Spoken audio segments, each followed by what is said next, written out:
नमस्कार, पुन्हा एकदा आपले सर्वांचे स्वागत आहे। सरकारी कर्मचाऱ्यांसाठी अत्यंत महत्त्वाची बातमी।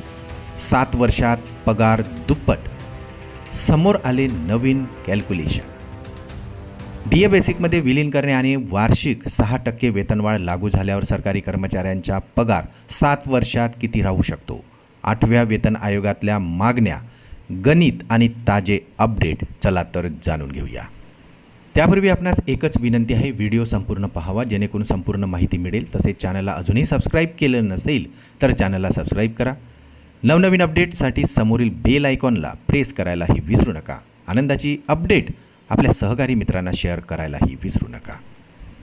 सरकारच्या कर्मचाऱ्यांसाठी आणि रिटायर्ड झालेल्या कर्मचाऱ्यांसाठी नवीन वेतन आयोग सध्या सर्वात जास्त चर्चेचा विषय ठरलेला आहे।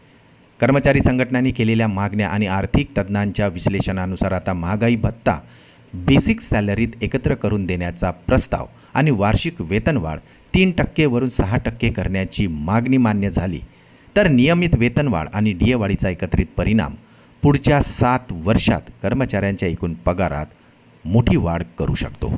सरकारने नवीन वेतन आयोगाच्या स्थापनेला मंजुरी दिली।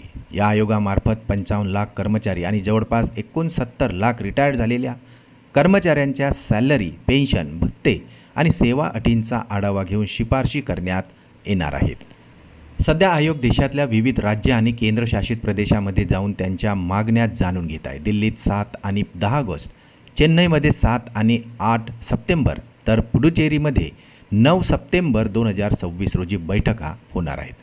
चेन्नई आणि पुडुचेरी बैठकीसाठी अर्ज करण्याची अंतिम तारीख 18 ऑगस्ट 2026 आता निश्चित करण्यात आली आहे। राष्ट्रीय परिषद जॉईंट कन्सल्टेटिव्ह मिशनरी या कर्मचारी संघटनेने बेसिक सॅलरी 69,000 रुपये करण्याची ही मागणी केली आहे।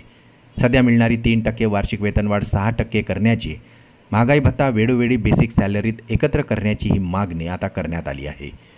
वार्षिक सॅलरीत वाढ झाली की चक्रवाढ पद्धतीने पगार वाढण्याचा वेग जास्त वाढू शकतो, त्यामुळे कर्मचाऱ्यांना भविष्यात मोठी पगार वाढ मिळणार आहे।